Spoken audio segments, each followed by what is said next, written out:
ونتوكل عليه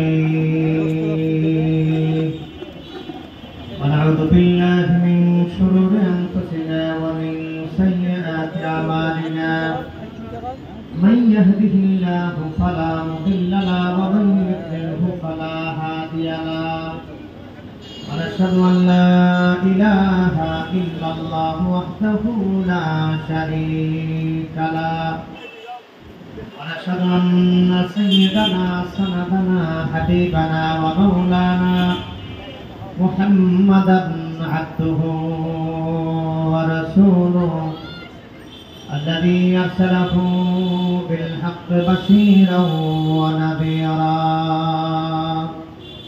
وداعيا إلى الله بإذنه سراجا وقمرا منيرا فقد قال الله تعالى في كلامه المجيد وفي فرقانه الحميد فأعوذ بالله من الشيطان الرجيم بسم الله الرحمن الرحيم أينما تكونوا يدرككم الموت ولو كنتم في بروج مشيدة وقال تعالى في آية أخرى قل إن الموت الذي تفرون منه فإنه ملاقيكم ثم تردون إلى عالم الغيب والشهادة وينبئكم بما كنتم تعملون وقال النبي صلى الله عليه وسلم كن في الدنيا كأنك غريب أو عابر سبيل عيش عشرة के लिए इंसानी ही याद रखो बंदा है मेहमानी ही ऐश इशरा के लिए इंसानी ही याद रखो बंदा है मेहमानी ही इन्नल हम्दुलिल्लाह अस्सलातु वस्सलामु अला रसूलिल्लाह मुअज़्ज़ज़ मुहतरम সম্মানিত হযরত উলামায়ে কেরাম হুজ্জাতে কেরাম মুরব্বিয়ে নিজাম সমকক্ষ বন্ধুরা স্নেহের কচি কাছারা পর্দার অন্তরালে অবস্থানরত মা বোনেরা যে পর্যন্ত মাইকের আওয়াজ যাচ্ছে যারা শুনতেছি আজকের এই মোবারক অনুষ্ঠান আমাদের সকলের প্রাণপ্রিয় সকলের সুপরিচিত আমরা সকলে চিনি মন্টু ভাইকে আমাদের কাছ থেকে চিরবিদায় বিদায় নিয়ে তিনি চলে গেছেন বিশেষ করে ওনার রূহের মাগফিরাতের জন্যই আজকের এই সুন্দর চমৎকার আয়োজন আমি মহাগ্রন্থ আল কোরআনে কারীমের সূরাতুন নিসা ৭৮ নম্বর আয়াতে কারিমা আপনাদের খেদমতে তেলাওয়াত করেছি নবী পাকের স্বর্ণমাখা জবানে অসংখ্য হাদিস থেকে একটি হাদিসের টুকরা আপনাদের খেদমতে পাঠ করেছি আল্লাহ পাক তৌফিক দিলে সংক্ষিপ্ত পরিসরে এই আয়াত ও হাদিসের আলোকে কিছু কথা বলার ইচ্ছা রেখেছি ওয়ামা তাওফীক ইল্লা বিল্লাহ যারা এই দেশে ঘোরাফেরা করতেছি মেহেরবানি করে তারা চলে আসি স্টেজের পাশে অনেক জায়গা করা আছে সংক্ষিপ্ত পরিসরে কিছু কথা হবে আমরা সকলেই চলে আসি জায়গাগুলো পূরণ করে আমরা বসি সম্মানিত উপস্থিতি যে আয়াতে কারিমা তেলাওয়াত করেছি আল্লাহ সুবহানাহু ওয়া তাআলা এই আয়াতের মধ্যে আল্লাহ বলতেছেন আইনামা তাকুনু ইউদরিকুমুল মাউত ওয়ালাউ কুনতুম ফি বুরুজিন মুশাইয়াদা এই আয়াতের আলোচনায় যাওয়ার আগে আমি একটি ঘটনা আপনাদের সামনে ব্যক্ত করতেছি এই পৃথিবীতে একজন বাচ্চা ছিল বাচ্চা হারুনুর রশিদ ঘটনাটি হচ্ছে যে কে বোকা বাচ্চা হারুন বোকা না তার বন্ধু বাহালুল পাগল বোকা, এটা হলো আলোচ্য বিষয়। এই ঘটনা, বাহালুল একজন পাগল ছিল, বাচ্চা হারুন রশিদের বন্ধু, একনিষ্ঠ একান্তই একজন আপনজন, একজন বন্ধু মানুষ বাচ্চা হারুনের এই বাহালুল পাগল।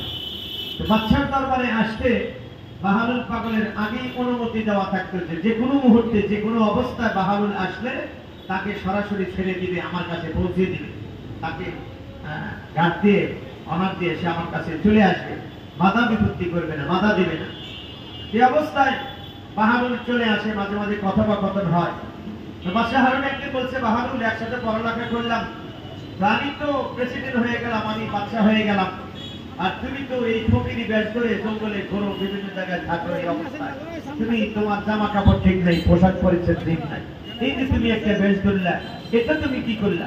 তো বাহালুল কিছুই বলে না, শুধু একটু মুসকি মুসকি হাসে। বাহালুল কিছুই বলে না।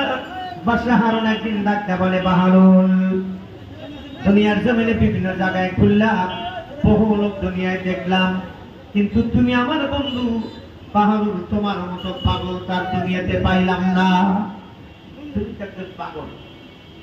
সেদিন আমি নিয়ত করেছি স্বর্ণের লাঠি এই যে আমার হাতে, এই স্বর্ণের ছড়িটা, স্বর্ণের লাঠিটা আমি তোমাকে উপহার দিলাম, আর একটি নসিহত করে গেলাম, তোমার চাইতে বড় বোকা যেদিন পাবে তুমি এই লাঠিটা তাকে উপহার দেয়া যাবে, মৃত্যুর আগে তোমার চাইতে বড় বোকা তাকে তুমি এই লাঠিটা উপহার দিও। তো বাদশাহ হারুন এই লাঠি, স্বর্ণের লাঠিটা বাহালুল পাগলকে উপহার দিল। বেলাকে বাহালুল চলে, মাঝে মাঝে আসে বন্ধুর দরবারে, কথোপকথন হয়, ঘুরে যায়। এরকম হঠাৎ করে একদিন শুনছে বাহালুল হারুন রশিদ অসুস্থ হয়ে পড়েছে, মুমূর্ষ অবস্থায়, যায় যায় অবস্থা দুনিয়া ছেড়ে বিদায় হয়ে যায়। এমন অবস্থা বাহালুল সংবাদ শোনার সঙ্গে সঙ্গে কলিজা কাটা বন্ধু সঙ্গে সঙ্গে চলে আসছে। বাহালুল আসার পরে বাদশাহ হারুনের কাছে আসছে, মাথার শিরে বসে মাথায় হাত লাগায় আর বলে, বন্ধু, শরীরের অবস্থা কেমন বলে ভালো না, আমি তো মরণ পথের যাত্রী, হয়তো বা এখনই বিদায় নিয়ে চলে যাব, আমি তো চলে যাব। কথা শোনার পরে এবার বাহালুল বলে, বন্ধু কোথায় যাইবা? বলে, আমি তো সফরে যাচ্ছি, লম্বা সফর, চল মুসাফির বানকা ঠোরে, जाना बहुत दूर है, आज भी जाना कल भी जाना, जाना तो एक दिन है। আমার সফর বিশাল লম্বা সফর, ওই সফরে আমি রওনা দিচ্ছি। বাহাদুর ডেকে বলে, বন্ধু, যেই সফরে তুমি যাচ্ছ, ওই সফরে যাওয়ার আগে ওই জায়গায় তুমি লোক পাঠাইছো, কত ফোর্স, কত সোলজার পাঠাইছো, কত লোক তুমি ওখানে পুলিশ আর্মি বিটিআর পাঠাইছো, ওই জায়গাটা অবজারভেশন করার জন্য। তুমি যে সেখানে যাইবে, কত সোলজার, কত আর্মি, কত বিটিআর তুমি ওটা ওখানে পাঠাইছো। কথা শোনার পরে বাদশাহ হারুন ডেকে বলে, বন্ধু, আসলে তুমি একজন পাগল, তোমাকে পাগল মনে করেছি, আসলে সত্য তুমি পাগল। আমি যেই পথের যাত্রী, যেই সফরে যাচ্ছি, ওই জায়গায় কোনো ফোর্স পাঠানো যায় না, ওই জায়গায় কোনো পুলিশ প্রশাসন যায় না, এমন জায়গায় একা একা যেতে হয়। বাহাদুর পরে, বন্ধু কতদিন থাকবেন? বলে, তাও তো আমার জানা নাই, কতদিন থাকবো। আহারে, এবার বাহাদুর ডেকে বলে, বন্ধু, যেই সফরে যাবেন, যেই সফরে আপনি যাবেন, কয়দিন থাকবেন তাও আপনার জানা নাই, ওখানে কি আছে? বলে, সাথী আমার কেউ নাই, এমন সফর আপনি যাচ্ছেন। এবার আপনি বলেন, যেই সফরে যাওয়ার জন্য আপনি প্রস্তুতি গ্রহণ করছেন, ওই সফরের সাথী নাই, সেই সফরের ওই ঘরে কোনো বাতি নাই, ওই ঘরে আর্মি বিটিআর কেউ ওইখানে কেউই নাই, একা একা থাকবেন, ওই ঘরের সামান কি পরিমাণ তৈরি করছেন, ওই ঘরের চিন্তায় তো আমি বাহাদুর পাগল হয়ে গেছি, দুনিয়াকে লাথি মেরে আমি পাগল হয়ে গেছি, ওই ঘরের চিন্তাই তো আমি পাগল। আউলিয়া নে লাত মারে, নেমতে দুনিয়া পে যা, আপরি পায়রবে উনকি, সারে দুনিয়া সবকে সাথ। বাদশাহ, আমি তো ওই সফরের জন্যই তো পাগল। এবার বাহাদুর ডেকে বলেন, মনে কিছু নিয়েন না, আমার পৃথিবীর জমিনে ঘুরলাম, আপনি চাইতে বড় পাগল আর পাইলাম না। আপনি যে আমাকে স্বর্ণের লাঠিটা উপহার দিয়েছিলেন, আপনি তো বলছিলেন যে তোমার সাথে বড় পাগল, তারে তুমি লাঠিটা উপহার দিও। এবার বাদশাহ, আপনি বলেন, আমি বাহাদুর বড় পাগল না আপনি বড় পাগল? যেই সফরে যান, কয়দিন থাকবেন সফরের ঠিকানা জানা নাই, সেই জায়গায় আপনার সোলজার ফোর্স কেউই নাই। এবার বলেন আপনি বড় পাগল না আমি বড় পাগল? এবার হারুন কান্দে চোখের পানি ছেড়ে দিয়া। হারুন যখন কান্দে এবার বাহারুন বলে, বন্ধু মনে কিছু নিয়ে না, তামাম দুনিয়াটা খুললাম, আপনি যেতে বড় পাগল পাইলাম না, সেজন্য আপনার লাঠিটা আপনার উপহার দিয়ে দিলাম। জোরে বলেন সুবহানাল্লাহ। আপনার লাঠি আপনাকে উপহার দিলাম, আপনার চেয়ে বড় পাগল আল্লাহর জমিনের কেউ নাই। বাহালুল পাগল নদীর কিনারে, পদ্মা নদীর পারে, সেখানে গজলা নদীর কিনারে ওই মাটি দিয়া ঘর বানায়, বালু মাটি দিয়া। ছোটবেলায় বাচ্চারা খেলে দেখে যে বালি দিয়া ঘর বানায়, সেরকম বাহালুল পাগল মাটি দিয়া ঘর বানাই দিয়েছে। কিতাবে লেখে বাচ্চা হারুন বিকালবেলা পাইচারি করার জন্য স্ত্রীকে সাথে নিয়ে ওই নদীর কিনারে চলে গেছে। নদীর কিনারে যাওয়ার পরে যা দেখছে যে বাহালুল মাটি দিয়া ঘর বানাই দিয়েছে। বাহালুল নাকি বলেন, ঘর দিবেন নাকি? ঘর আমি বিক্রি করবো, মাটির ঘর বিক্রি হবে। মাটির ঘরের দাম কত? বলে মাটির ঘরের দাম হলো 1 টাকা। মাটির ঘরের দাম 1 টাকা। বলে 1 টাকা দিয়ে ঘর কিনে লাভটা হবে কি? বাহালুল বলে যে 1 টাকা দিয়ে ঘরটা কিনবে, আল্লাহ তাবারক তাআলা এই ঘরের বিনিময়ে জান্নাতে একটা বাড়ি দিয়ে দিবে। সুবহানাল্লাহ। এই ঘর কিনলে জান্নাতে বাড়ি দিবে। এই কথা শোনার পরে বাদশা হারুন দেখে বলে, বাহালুল সেজন্য তো তোমাকে মানুষ পাগল বলে, মাটির ঘর দিয়া বিক্রি করিয়া তুমি জান্নাতের বাড়ি দিতে চাও। মাটির ঘরের দাম 1 টাকা, আর 1 টাকার বিনিময়ে জান্নাতের বাড়ি তুমি দিতে চাও, এজন্য তো তোমার লোকে পাগল বলে। এই কথা বলার পরে স্ত্রী ডাকতেছে, বিবি চলো যাই, পাগলের কাছে থাকার দরকার নাই। এবার বাহালুল বলে, গেলে যান, না গেলে থাকেন, আমার কোনো অসুবিধা নাই, আমি তো আপনি জোরাজোরি করি নাই, ইচ্ছা হইলে আপনি ঘর কেনেন, ইচ্ছা হইলে আপনি ঘর খেয়ে চলিয়া যান। মহিলারা কাপড়ের আঁচলের গাইতে অনেক সময় মহিলারা টাকা পয়সা রাখে, ওই আঁচলের মধ্যে 2 টাকা 5 টাকা 3 টাকা মহিলারা কি করে, মুরগি বেচার টাকা, ডিম বেচার টাকা অনেক সময় গাইতে রাখা দেয়। এখন বাদশা হারুন যখন রওনা দিছে, চুপ করে বাদশা হারুনের স্ত্রী জুবাইদা ওই পকেট থেকে 1 টাকা বের করে রাখা, পাগল বাহাদুর তোমারে দিলাম, তুমি আমাকে একটা ঘর দাও, বইলা বাদশার সাথে চলে গেছে। আহারে দেখেন কি ঘটনা। কিতাবে রাখেন ওই দিন যখন বাড়ি চলে গেলেন, সংসার শেষ হয়ে গেল, রাতে খাওয়া দাওয়ার পরে বাদশা হারুন রশিদ বিবিকে নিয়ে করে যখন আন্দর মহলে চলে গেলেন, যখন তিনি রাজপ্রাসাদে গিয়ে ঘুমায় গেলেন, ঘুমের ঘরে বাদশা হারুনের স্বপ্ন জারি হয়ে যায়। স্বপ্নের ভিতরে বাদশা তাকায় দেখেন জান্নাতের ভিতরে যাচ্ছেন, জান্নাতের ময়দানে বাদশা ঘুরতেছেন, যা দেখেন জান্নাতের গেটের সামনে লেখা, বিশাল বড় জান্নাত, গেটের সামনে লেখা আছে এই জান্নাতের মালিক হইল জুবাইদা। বাদশা হারুনের স্ত্রী জুবাইদার এই বিল্ডিং সামনে জান্নাতের দরজা লেখা। এবার বাদশা হারুন বলতেছে, ও পাহাড় পর হয়ে না, আমাকে একটু ভিতরে যাইতে দাও। বলে না, এই বিল্ডিং এটা দুনিয়ার কোনো বিল্ডিং না, এই বিল্ডিং এই বেহেশতের বালাখানা, যার জন্য বরাদ্দ সেই যেতে পারবে, তৃতীয় জনের যাওয়ার কোনো অনুমতি নাই। আর যদিও আপনার বিবি হয়, কিন্তু বিল্ডিং তো আপনার বিবি, এটা তো আপনার না, এই জন্য আপনার যাওয়ার কোনো পারমিশন নাই। এবার বাদশা হারুনের ঘুম ভেঙে গেল। ভেঙাবার পরে পেরেশান হয়ে গেল, পেরেশান হয়ে বিবিকে ঘুম থেকে জাগাইলেন। বিবি সর্বনাশ, কি স্বপ্ন দেখলাম, কি স্বপ্ন দেখলাম। বিবি ডেকে বললেন, স্বামী কি স্বপ্ন দেখছেন আপনি? বলে স্বপ্নের ভিতরে দেখি জান্নাতের ময়দানে চলে গেছি, যা দেখলাম জান্নাতের গেটের সামনে লেখা আছে, আহারে জুবাইদা তোমার নাম, তোমার জন্য জান্নাতটা বরাদ্দ। বিবি গো কিছুই বুঝলাম না। বিবি বলে, স্বামী মনে কিছু নিয়ে না, গতকাল যে বাহাদুর পাগল ঘর বিক্রি করছিল, আপনার অজান্তে গোপনে আমি একটা ঘর কিনছি। ধরে বলেন সুবহানাল্লাহ। আমি একটা ঘর কিনছি, সেজন্য আল্লাহ পাক যে ঘরটা স্বপ্নে আপনাকে দেখায় দিয়েছে, হুবহু ওই স্বপ্নটা আমিও দেখছি, আল্লাহ স্বপ্নের মধ্যে আমাকেও দেখায় দিয়েছে। সুবহানাল্লাহ। বাদশা হারুন পেরেশান হয়ে গেলেন, পাগল হয়ে গেলেন। ডাকতেছি, বিবি চলো যাই, আমি আজকে ঘর কিনবো বাহাদুরের কাছ থেকে। বিবি বলে, রাত্রে ঘুমাও, এখন তো বাহাদুর নাই, আগামীকাল আসরের পরে আবার যাবো ওই ময়দানে, যাওয়ার পরে ঘর কিনবো। এবার বাদশা পেরেশান পাগল হয়ে গেছে, কখন যাবে নদীর কিনারা বাহাদুরের কাছ থেকে ঘর কিনবে। ঘর কিনলেই তো মাটির ঘর কিনলেই জান্নাত পেয়ে যাবে, এমন পেরেশান হয়ে গেল। দিন পার হয়ে গেল, বিকাল বেলা যখন আসলো, তখন নহরে আহারে জুবাইদার সাথে নিয়ে বাদশা হারুন রওনা দিলেন, চলো যাই চলো যাই, ঘর কেনার জন্য ঠিকই গেছেন। যাওয়ার পরে আজকেও দেখেন বাহাদুর ওই জায়গার নদীর কিনারে দেখছে বাহাদুর ঘর বানাইতেছে। বাদশা হারুন যখন চলে আসছে, সালাম দিছে, নাও করে বাহাদুর আজকে কিছুই বলে না, ঘর বিক্রি করবেন না, কিছুই বলে না। এবার বাচ্চা হারুন বলে, বাহারুন আমি তো ঘর কেনার জন্য আসলাম। বলে ঘর তো কিনবেন, ঘরের মূল্য কত তা কি জানেন? বলে জানার দরকার কি, গতকাল তো তুমি বলে দিয়েছো। বলে ওটা গতকালের মার্কেট ছিল, গতকালের মার্কেট আজকে নাই, আজকের বাজার আলাদা। এবার ডাক দিছে, বাহারুন বড় বড় ঘরের দাম কত? এবার বাহারুন বলে, বাদশা মনে কিছু নিয়ে না, তামাম দুনিয়া বিক্রি করলেও আজকে আমার ঘরের মূল্য হবে না। জোরে বলেন সুবহানাল্লাহ। বলে আজকে তামাম দুনিয়া বিক্রি করলেও ঘরের মূল্য হবে না, কারণ আপনি স্বপ্নে দেখে আসছেন, ওই জন্য আজকে আগ্রহ নিয়ে ঘর কিনতে আসছেন। সুবহানাল্লাহ। এই ছিল বন্ধুগণ।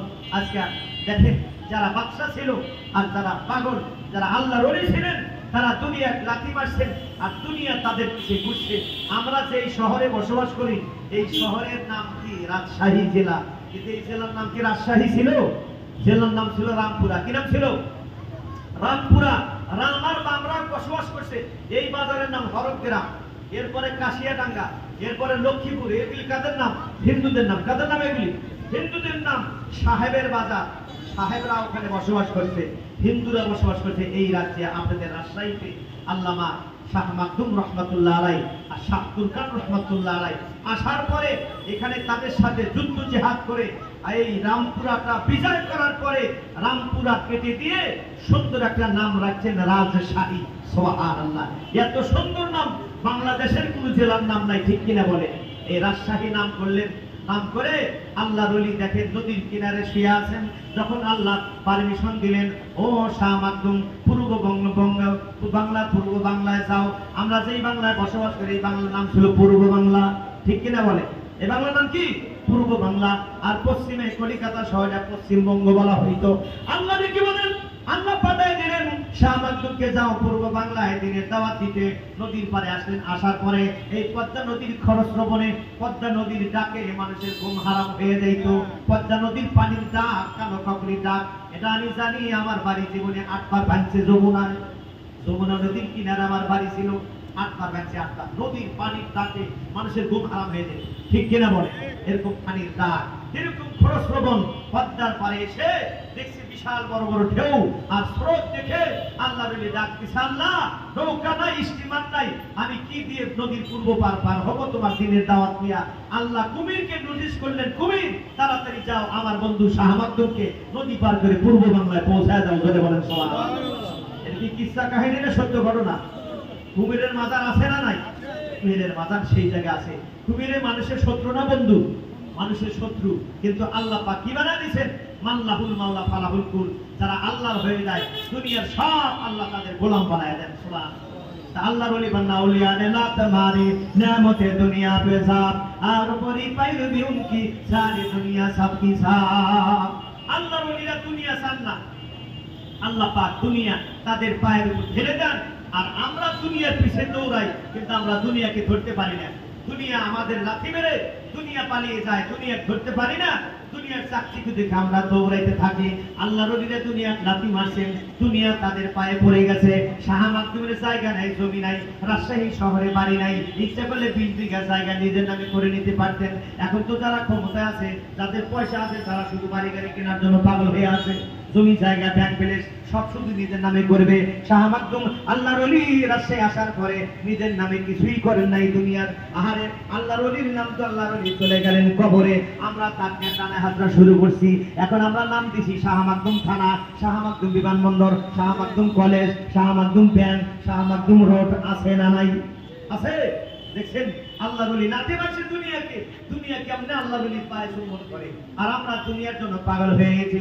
দুনিয়া দেখে বলেন দুনিয়া দুনিয়া করো কিশোর লাগিয়া, আখেরে চলিয়া যাবে চোখে ধুলা দিয়া।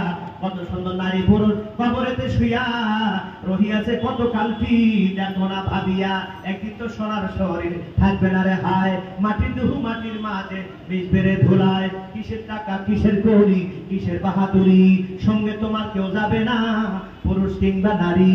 এখন কেউ একটু পরে আসবে তোমার ডাক, চলবে না পা দুখানি, ফুটবে না আর পা। বিদায় তোমার দিতেই হবে 2 দিন পরে ভাই, এমন দেশে যেতে হবে যে দেশে কেউ নাই। এমন ঘরে থাকবে তুমি একা মাটির ঘর, আপন যারা ছিল এখন সেদিন সবাই পর। দূরে কাছে আছে তোমার যত বন্ধুগণ, থাকবে না কারোর সাথে কোনো প্রয়োজন। আজকে মন্টু ভাই আমাদের কাছে নাই, কি অবস্থা আছে তাও তো আমাদের জানা নাই, ঠিক কিনা বলেন? জানা নাই। একসাথে খাইলাম করলাম। গত বছর মন্টু ভাই আমার গরু কুরবানির গরু জবাই করে দিয়েছেন, মাত্র 1 মাস টাইম নাই, আল্লাহর বান্দা দুনিয়াতে বিদায় হয়ে গেছেন। আমি তো নিয়ত করছিলাম এবছর যে মন্টু ভাই আমার গরু কুরবানি আমরা ঈদের পরের দিন দিই, যেহেতু আমরা ওলামায়ে কেরাম বিভিন্ন জায়গায়, আমি জামালপুরে কেন্দ্রীয় ঈদগাহ খতিব দীর্ঘ 28 বছর, এবার 29 বছর রানিং হবে।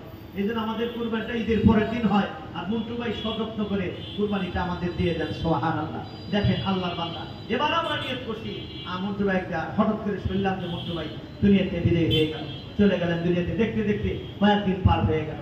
এইভাবে এখন হিসাব এমন একদিন আসবে তার হিসাবও থাকবে না, মনের আড়াল হয়ে যাবে। এখন চোখের আড়াল হয়েছে, পরে মনের আড়াল হয়ে যাবে, ঠিক কিনা বলে? কত আপনজন দুনিয়া থেকে বিদায় হয়ে গেছে। এদের বন্ধু, দুনিয়ার জন্য আমরা পাগল হই না, দুনিয়া কিন্তু আমাদের জন্য পাগল হয় নাই। দুনিয়ার চাকচিক্য, দুনিয়ার মায়া মোহব্বত, দুনিয়া বলে ও দুনিয়ার মানুষ কত ওলিয়া আউলিয়া কত পীর বুজুর্গ ছিল, আমি তাদেরকেও দুনিয়ার মধ্যে থাকতে দেই নাই, তোমাদেরকেও থাকতে দেব না। দুনিয়া তোমাদের ছাড়তেই হবে, সব দিয়া কবরে যাওয়া লাগবে। এদের বন্ধু, মন্টু ভাইয়ের সবচেয়ে তার একটা প্লাস পয়েন্ট, তার একটা ভালো গুণ, সেটা হচ্ছে জানাজার দিন কয়েকটা মসজিদের ইমাম সাক্ষী দিছে যে মন্টু ভাই ইদানিং 5 ওয়াক্ত নামাজ, এমনকি ফজরের নামাজটাও জামাতে পড়ছে। হাদিস শরীফ আছে, বিশ্বনবী বলেন মান সাল্লাল ইশা ফি জামাতিন ফাকান্নামা কামা নিসফুল লাইল। আল্লাহর পয়গম্বর বলেন যে ব্যক্তি ইশার নামাজ জামাতে পড়ল, রাত অর্ধেক রাত যারা ইবাদত করেছে, এই সওয়াব ওই সওয়াব আল্লাহ তার আমলনামায় দিয়ে দেয়। হাবিব বলেন ওমান সাল্লাল্লাহু সুবহা ফি জামাতিন ফাকান্নামা সাল্লাল লাইলা কুল্লাহু। আল্লাহর পয়গম্বর বলেন যে ব্যক্তি ফজরের নামাজটা জামাতে পড়বে, গোটা রাত যারা নামাজ পড়েছে, সওয়াব ওই পরিমাণ সওয়াব আল্লাহ ওই বান্দার আমলনামায় দিয়ে দিবে। তাহলে কত ফজিলত! এজন্য ইমামরা সাক্ষী দিয়েছে মন্টু ভাই ফজর ইশা জামাতের সঙ্গে আদায় করছে। সুবহানাল্লাহ। শেষ ভালোদার সব ভালোদার দুনিয়াতে বিদায় হয়ে গেছে মন্টু ভাই। আমরা প্রাণ খুলে আমাদের ভাইয়ের জন্য দোয়া করব, আল্লাহ পাক জিন্দেগীর সমস্ত অপরাধ ক্ষমা করে আল্লাহ জান্নাতের উচ্চ মাকাম দান করেন। সবাই বলি আল্লাহুম্মা আমিন। আমি অত্যন্ত খুশি হয়েছি যে আপনাদের পক্ষ থেকে মন্টু ভাইয়ের জন্য এত সুন্দর একটা চমৎকার অ্যারেঞ্জমেন্ট করছেন, আপনারা এখানে উপহার দিয়েছেন জাতিকে, বিভিন্ন জায়গায় রেকর্ডিং হচ্ছে, বিভিন্ন জায়গায় মানুষ আলোচনা শুনতেছে। পরকালের পাথর হিসেবে হতে পারে আজকের এই আলোচনা থেকে পরকালের নাজাতের জড়িয়ে হয়ে যেতে পারে। সুবহানাল্লাহ। এজন্য বন্ধু, দুনিয়ার জীবন ক্ষণস্থায়ী, পরকাল আমাদের চিরস্থায়ী। দুনিয়া আমাদের ছাড়তে হবে, যে কোনো সময় দুনিয়া ছেড়ে আমাকে আপনাকে চলে যেতে হবে। আয়াত পড়ছিলাম, আল্লাহ পাক বলেন আইনামা তাকুনু ইউদরিকুমুল মাউত ওয়ালাউ কুনতুম ফি বুরুজিন মুশাইয়াদা। আল্লাহ পাক বলেন, আয়াতের আলোচনা আসছে সূরা নিসা 78 নম্বর আয়াত। আল্লাহ সুবহানাহু ওয়া তাআলা বলেন আইনামা কুনতুম, তোমরা যেখানেই থাকো না কেন, ইউদরিকুমুল মাউত, মৃত্যু তোমাদের কাছে যাবেই যাবে, মৃত্যু তোমাদের গ্রাস করবে, মৃত্যুর হাত থেকে বাঁচার কায়দা পৃথিবীর কারণ নাই। আইনামা তাকুনু ইউদরিকুমুল মাউত ওয়ালাউ কুনতুম ফি বুরুজিন মুশাইয়াদা। আল্লাহ পাক কি বলেন, লৌহ নির্মিত প্রাচীরের ভিতরে, সিন্ধুকের ভিতরে যদি তোমরা লুকে থাকো, ওখানে মৃত্যু তোমাদের গ্রাস করবে। মরণ থেকে যতই পালাও, মরণ তোমায় লইবে গিরি। সুদূর আকাশ পরে লোকাও সে তাই লাগিয়ে সিঁড়ি। যদিও সুদূর আকাশ পরে লোকাও সে তাই লাগিয়ে সিঁড়ি। আকাশেও যদি যাই, মৃত্যু সেখানে কি করবে? মোলাকাত করবে। আল্লাহ পাকের হাবিবকে আল্লাহ পাক বলেন, রাসূল আপনি বলে দেন, কুল, আপনি বলেন ইন্নাল মাউতাল্লাযী তাফিরুনা মিনহু। সূরা জুমার ভিতরে আল্লাহ পাক বলেন, নবী আপনি বলে দেন, কুল ইন্নাল মাউতাল্লাযী তাফিরুনা মিনহু ফা ইন্নাহু মুলাকীকুম। ও দুনিয়ার মানুষ, মৃত্যু থেকে তোমরা যতই ভাগো, মৃত্যু তোমাদের গ্রাস করবে, তোমাদের কাছেই আসবে। আহারে দুনিয়ার জন্য পাগল হই না, দুনিয়াকে আমরা পাগল আঁকড়িয়ে ধরলাম। আল্লাহ পাক বলেন হাত্তা যুরতুমুল আলহাকুমুত তাকাসুর হাত্তা যুরতুমুল মাকাবির। আল্লাহ কি বলেন সূরা তাকাসুরের ভিতরে আল্লাহ পাক বলেন, ও দুনিয়ার মানুষ, দুনিয়ার ঐশ্বর্য প্রাচুর্য তোমাদেরকে পাগল করে রাখছে। তোমরা শুধু সম্পদের পিছনে দৌড়াচ্ছো, সম্পদের পিছনে প্রতিযোগিতায় মেতে আসো। ওই পর্যন্ত তোমরা দৌড়ে থাকবে যতক্ষণ না তোমরা কবরে পৌঁছে যাও। যতক্ষণ না কবরের মাটি মুখে না পড়বে, এতক্ষণ পর্যন্ত আমাদের দৌড়ত্ব চলতেই থাকবে, দুনিয়ার পিছনে মেহনত চলতেই থাকবে। যেন বন্ধু, দুনিয়া তো থাকবেই, পরকালের সামান আমাকে এখান থেকে নিয়ে যেতে হবে। আল্লাহ আয়াতের মালিক, আল্লাহ মৌতের মালিক, সুখ শান্তির মালিক আল্লাহ পাকের কাছে। আল্লাহ পাক দিয়াজন বোঝেমন কেড়ে নিতে কতক্ষণ, কেউ 10 তলায় কেউ গাছতলায়, দুইজনের জীবনটাই পরীক্ষার জীবন। এই জীবন পরীক্ষার জীবন। আল্লাহ আমাকে আপনি পাঠাইছেন পরীক্ষা দেওয়ার জন্য পাঠাবেন, এটা পরীক্ষার হল। দেওয়ানার অবদানে অবদা সাসবেন বিচার দিনের মালিক আল্লাহ তাবারক তাআলা মালিক ইয়াউমিদ্দিন। সেই দিন কর্ম ফল দিবসের দিনে আল্লাহ কর্ম দিবেন, ফল দিবেন, আর কর্মটা আমাদের এখানে করে দিতে হবে। এই জন্য বন্ধু, আমরা যে যেখানে যে অবস্থায় থাকি না অন্তত 5 ওয়াক্ত নামাজটা জামাতের সঙ্গে আদায় করি। যেখানে যে অবস্থায় থাকি আল্লাহ পাকের কাছে আমরা আল্লাহ পাকের কাছে নেক হায়াতের জন্য আমরা দোয়া করতে থাকি। নেক হায়াত আল্লাহ পাক বলেন ইনামা তাকুনু ইদরিকুমুল মাউত, তোমরা যেখানে থাকো না কেন মৃত্যু তোমাদের সেখানেই গ্রাস করবে। এই আয়াতের ব্যাখ্যায় একটি ঘটনা আছে। এই আয়াতের ব্যাখ্যায় একটি শানে নজিরে আল্লাহর ওলিরা তাফসীরি মুফাসসিরিন ইকরাম একটা ঘটনা উল্লেখ করছে। এক মহিলার কাছে কাজের ছেলে থাকতো, কাজের ছেলে। তো মহিলাটা প্রসব, বাচ্চা পেটে প্রসব হবে এমন সময় প্রসব বেদনার প্রসব করার আগে, বাচ্চা প্রসবের আগে আগুন লাগে, পানি লাগে, এই সমস্ত জিনিসপাতি লাগে। তখন ওই মহিলা বলছে, বাবা আমার জন্য একটু আগুনের পানির ব্যবস্থা করো, কিছুক্ষণের মধ্যে আমার বাচ্চা হয়ে যাবে। তখন ওই বাচ্চা প্রসব করতে বসছেন মা, এই অবস্থায় কাজের ছেলেটা পাঠায় দিয়েছেন আগুন আনার জন্য। কিন্তু সেই মুহূর্তে ছেলেকে দৌড় দিয়া ঘর থেকে বের হয়ে মেন গেটে গেছেন। ওই জায়গায় যাওয়ার পরে দেখেন আল্লাহর ওলি মাথায় বড় পাগড়ি আর জুব্বা পরা আল্লাহর ওলি দরজার সামনে দাঁড়ায় আছে। যেই মাত্র সেই ছেলেটা ঘর থেকে বের হয়ে গেছে, অমনি আল্লাহর ওলি ডাকতে বলে, বালক কোথায় যাও? বলে আমার মনি বাচ্চা প্রসাব করতেছে, এজন্য আগুনের দরকার, পানির দরকার, আগুন আর পানি আনতে চাই। বলে বাবা যাইবা তো যাইবা, একটু দাঁড়াও আমি তোমাকে একটু ঘটনা শোনায় দেই। বলে এখন তো সময় নাই, আমার মালিকের বাচ্চা হচ্ছে, এখনই আগুনের দরকার। বলে শোনো, যে বাচ্চাটা প্রসাব করলো তোমার মালিক, ওই বাচ্চাটা হলো মেয়ে বাচ্চা। এই বাচ্চাটা বড় হওয়ার পরে 1000 যুবকের সাথে জেনা করবে, 1000 যুবককে জাহান্নামী বানাইবে। এরপরে ওই মেয়েটা, ওই বাচ্চাটা একটা মাকড়সার হাতে মারা যাবে। এই ঘটনা যখন বলছেন তখন বাচ্চা থমকে দাঁড়ায় গেছে। বলে কি? বলে তোমার মনিব যেই বাচ্চাটা প্রসাব করবে সেটা মেয়ে বাচ্চা। এই কথা বলার পর আর আগুন আনতে যায় নাই। বাচ্চা আল্লাহর ওলির কথা শুই না অমনি আবার ব্যাক করছে, ব্যাক করে ঘরে দুইটাই দেখে বাচ্চা কাঁদতেছে, বা বাচ্চার কাছে দেখেছে সত্যি সত্যি মেয়ে বাচ্চা হয়ে গেছে।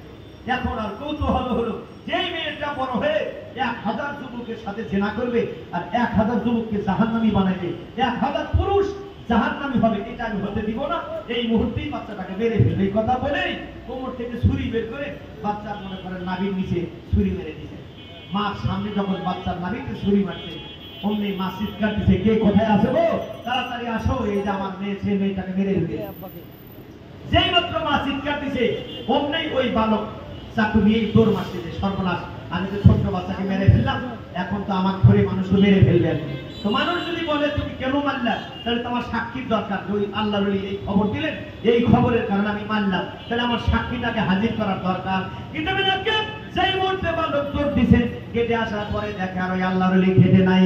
এবার বালক দাঁড়ায় গেছে, সর্বনাশ।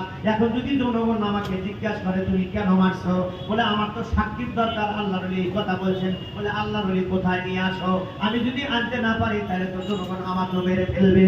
এই জন্য আগে আমি জান পাশে পালিয়ে যাই। সঙ্গে সঙ্গে বালকটা ওখান থেকে পালিয়ে যায়। এই দেশ ওই দেশ পার হয়ে গেল, বহুদূর বালক চলে গেল, অনেক দূর যাওয়ার পরে অনেক বছর পার হয়ে গেল। আল্লাহর কুদরত, এই সময়ের মধ্যে মা সুই সুতা দিয়া ওই ছোট্ট মেয়েটার পেটে যখন সেলাই করে দিলেন, আল্লাহর কুদরতে মেয়েটা ভালো হয়ে যায়। সুবহানাল্লাহ, মেয়েটা সুস্থ হয়ে ভালো হয়ে গেছে। ছোট্ট বাচ্চা তো সেলাই করলে ভালো হয়ে গেছে। এদিকে ওই যুবক ওই দেশে যাওয়ার পরে অনেক টাকা পয়সা ইনকাম করে কোটি কোটি টাকার মালিক হয়ে গেছে, দেশে ব্যাংক ব্যালেন্স ভরে ফেলছে, বিশাল কোটিপতি হয়ে গেছে, যুবক হয়ে গেছে, অনেক বয়স হয়ে গেছে, যুবক হয়ে গেছে, বিয়ার উপযুক্ত হয়ে গেছে। দেশের চিঠি পাড়ায় দিয়েছে আব্বার কাছে, আব্বা দেশের ভিতরে সবচেয়ে সুন্দরী রমণী লুদুসী তারণী, সবচেয়ে সুন্দরী যে নারীটা, ওই নারীর সাথে আমার বিবাহের ব্যবস্থা করেন। আমার তো অর্থের কোনো অভাব নাই, 100 কোটি টাকার মালিক আল্লাহ আমারে বানায় দিয়েছে, এই জন্য আমার টাকার দরকার নাই, সুন্দরী একটা মেয়ের দরকার। রাজ্যের ভিতরে সবচেয়ে যে সুন্দর মেয়েটা, ওই সুন্দর মেয়েটাকে আমি আমার সাথী বানাইতে চাই। বলার পরে যেই কথা সেই কাজ।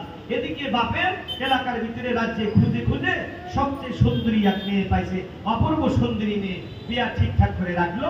এদিকে ওই ছেলে ওই দেশ থেকে চলে আসলো, সময় অত্যন্ত কম, এশার নামাজের টাইম, আবার দৌড়ে চলে আসতে চাই।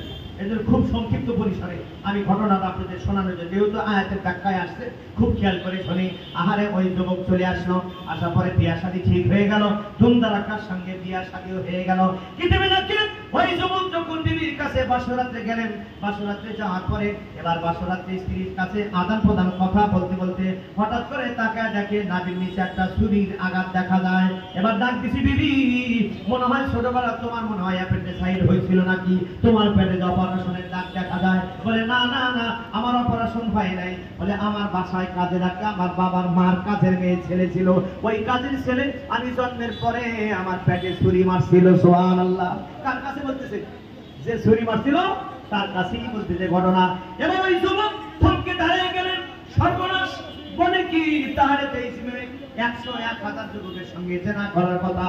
এবার ডাক দিছি, বিবি মনে কিছু নেও না, সত্য কথাটা তুমি বললা কিনা বড় বাসার রাত। বলে অবশ্যই বলবো। স্বামী বলেন কি ঘটনা? বলে তুমি 1000 যুবকের সঙ্গে জেনা করছো নাকি? এবার নিরুপায় হইয়া ওই মেয়েটা চোখের পানি ছেড়ে দেয়, কান্দে। স্বামী সত্য ঘটনা, সত্য, 1000 যুবকের সঙ্গে আমার জেনা হয়ে গেছে, কিন্তু আপনার সাথে আমি তওবা তিলা করে ভালো হয়ে গেছে, আপনার সাথে আমার বিয়ে হয়ে গেল। এখন যদি আপনি বাসরাতটা আমারে তাড়া দেন, আমার তার মৃত্যু ছাড়া বিকল্প কোনো পথ নাই। এবার স্বামীকে বলে, বিবি আমি তোমাকে তালাক দিব না, কারণ আরেকটা ঘটনা তোমার সামনে আছে, ওই ঘটনা দেখার আগে আমি তোমাকে ছাড়বো না। স্বামী গো, কি ঘটনা? বলে আল্লাহ তোমাকে মাকরুসার হাতে জীবন দিবে, মাকরুসার হাতে তুমি মারা যাইবা, কেমনে তুমি জানলাই ঘটনা? বলে এমন যুবক আল্লাহ নবী ঘটনা বলে গেছিল, ওই ঘটনা থেকে আমি জানছি তোমার একটা ঘটনা সত্য হয়ে গেছে, আর একটা ঘটনা এখনো বাকি আছে, ওই ঘটনা না দেখিয়া আমি তোমাকে ছাড়বো না। এবার বাসর ঘরে স্বামী স্ত্রীর আদান প্রদান কথাবার্তা হয়ে গেল। এই অবস্থায় যখন থাকলো, তখন ওয়াদা দিলে আমি তোমাকে ছেড়ে দিব না, তুমি আমার কাছে থাকো, আমি তোমার যতদিন থাকবে আমার কাছে। তবে তোমার সামনে ঘটনা। কি ঘটনা? বলে মাকড়সার হাতে তোমার মৃত্যু হবে। তখন স্ত্রী বলল, স্বামী আপনার তো অর্থের অভাব নাই, আপনি কোটি কোটি টাকার মালিক, আপনি একটা কাজ করেন, ওই পদ্মা নদীর কিনারে কাঁচ দিয়ে একটা বাড়ি বানান, কাঁচের ঘর একটা তৈরি করেন, যেখানে একটা মশা ঢুকলেও দেখা যাবে, ঠিক কিনা বলে? তো মাকড়সা তো দূরের কথা, মশা ঢুকলেও সেটা দেখা যাবে। আপনি পানির উপরে কাঁচ দিয়ে একটা ঘর বানান, ওই ঘরের ভিতরে আমি থাকবো, তাহলে মাকড়সা জীবন আমাকে মারতে পারবো না। যেই কথা সেই কাজ। কিন্তু স্বামীর অন্তরে এটাই 100% বিশ্বাস, যেহেতু একটা ঘটনা ঘটছে, এই ঘটনাতে ঘটবে নিঃসন্দেহে, এতে কোনো সন্দেহ নাই, তবে ঘটনা আমার দেখতেই হবে। এই জন্য তিনি কাঁচ দেয়া বাড়ি বানায় দিলেন পানির উপরে। এবার স্বামী স্ত্রী ওই জায়গায় থাকেন, বসবাস করেন। বহুদিন পার হয়ে গেল।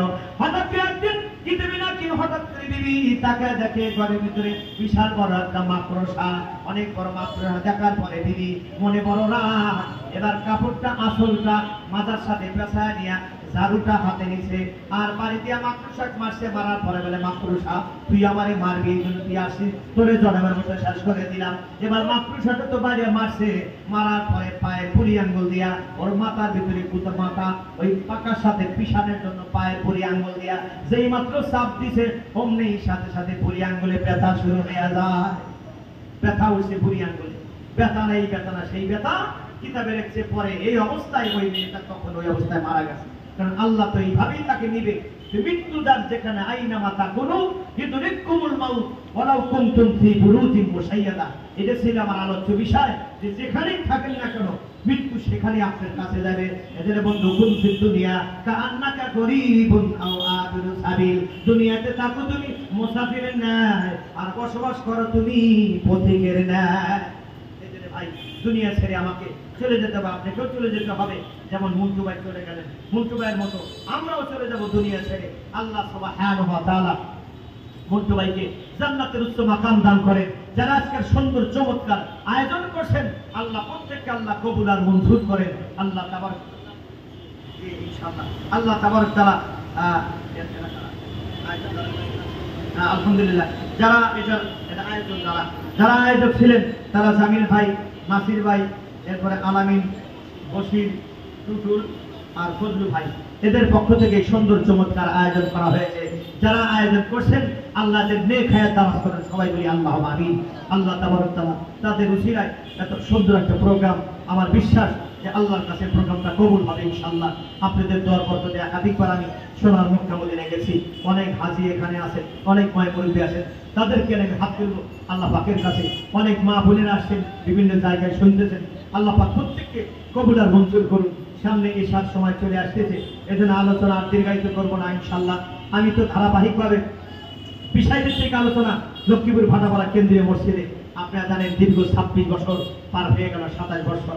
আমার নিজস্ব একটা চ্যানেল আছে ইউটিউবে সার্চ দিলে গণিরাজ টিভি, এটাতে সার্চ দিলে আপনারা আমার বিষয়ভিত্তিক ওখানে বহু শত আলোচনা, দেশের বাহিরে বাংলাদেশের বিভিন্ন জেলায় যত আলোচনা আছে ওখানে আপনারা ধারাবাহিকভাবে বিষয়ভিত্তিক আলোচনাগুলি আপনারা পাবেন বিভিন্ন বিষয়, এবং আপনারা আমার সাথে সরাসরি যোগাযোগ করে বিভিন্ন ইনশাআল্লাহ প্রশ্নের মাধ্যমে অনেক বিষয় আপনারা জানতে পারবেন।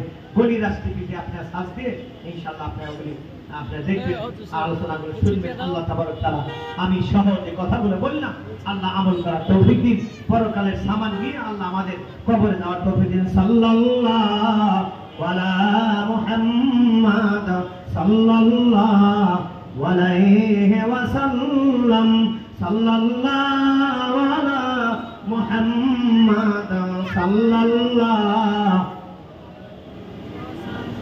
মরানা লায়ে গুনাহগার ফরিয়াদ খোদা তোর দরবার, ভেজে দাও দুরূদ মোদের রাজা নবী মুবারক সাল্লাল্লাহু আলা মুহাম্মাদ সাল্লাল্লাহু আলাইহি ওয়াসাল্লাম, সাল্লাল্লাহু আলা মুহাম্মাদ সাল্লাল্লাহু।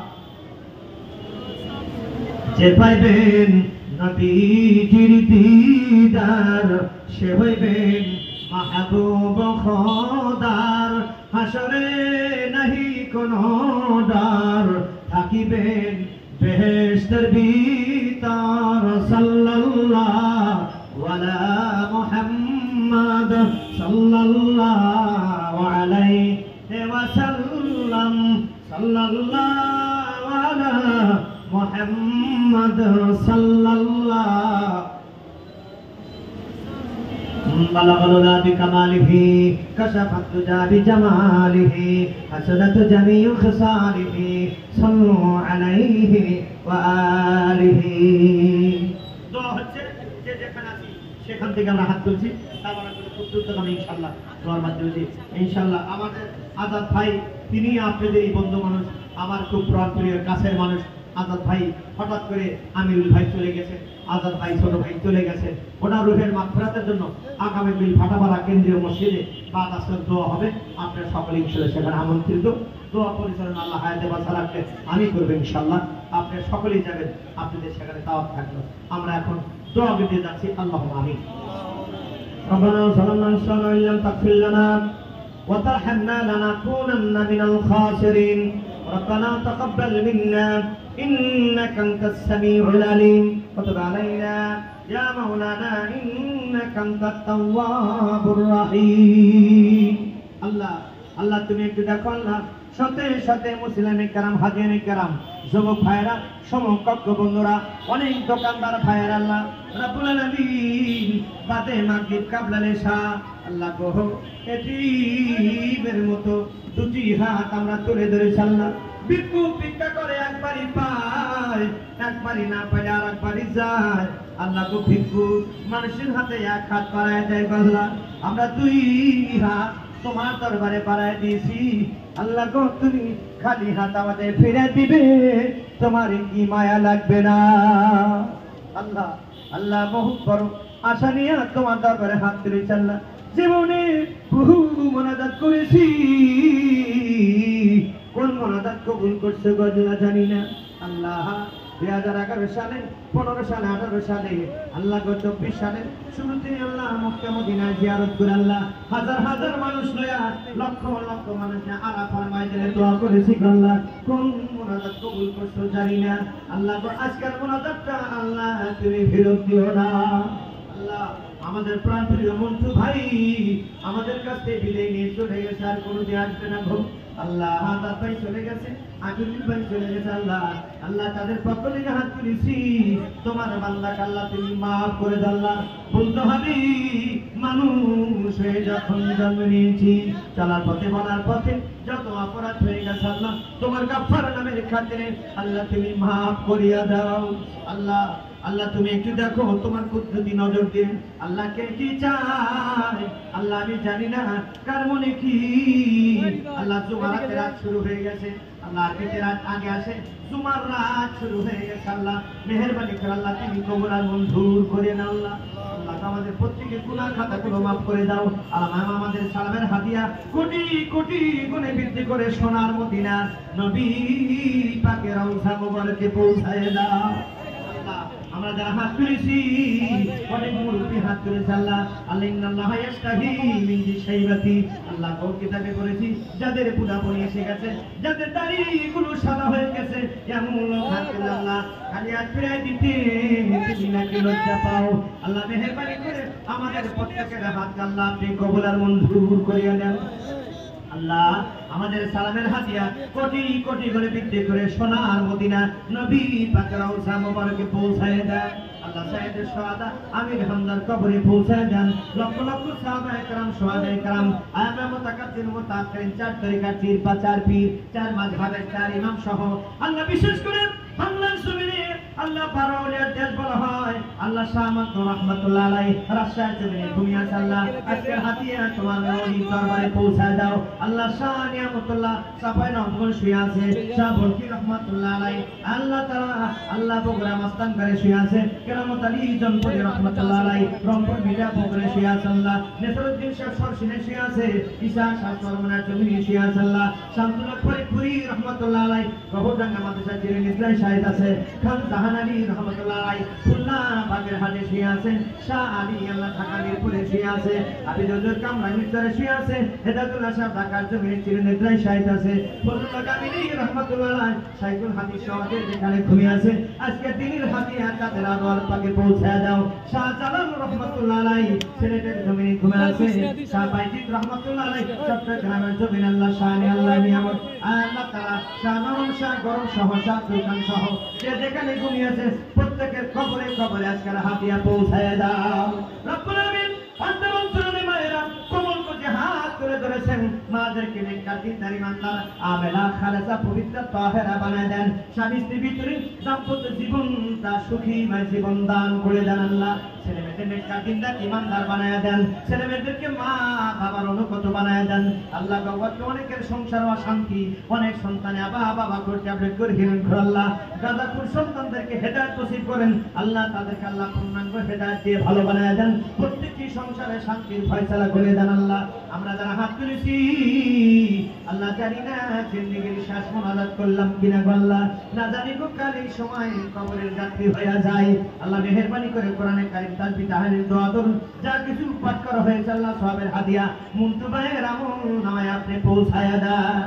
আজকের মাহফিল আল্লাহ তাআলা আয়োজন করেছেন, নির্লাস চেষ্টা করেছেন, সাহায্য করেন, সহমর্মিতা জ্ঞাপন করেছেন, সেই সাথে শোনার জন্য যারা এসেছেন কিয়ামতের দিন মুসিবতের সময় এই মাহফিল আমাদের সকলের জন্য নাজাতের জরিয়া বানায় দিন। রব্বানা তাকাব্বাল মিন্না ইন্নাকা আনতাস সামিউল আলিম ওয়া তুব আলাইনা ইয়া মাওলানা ইন্নাকা আনতাত তাওয়াবুর রহিম।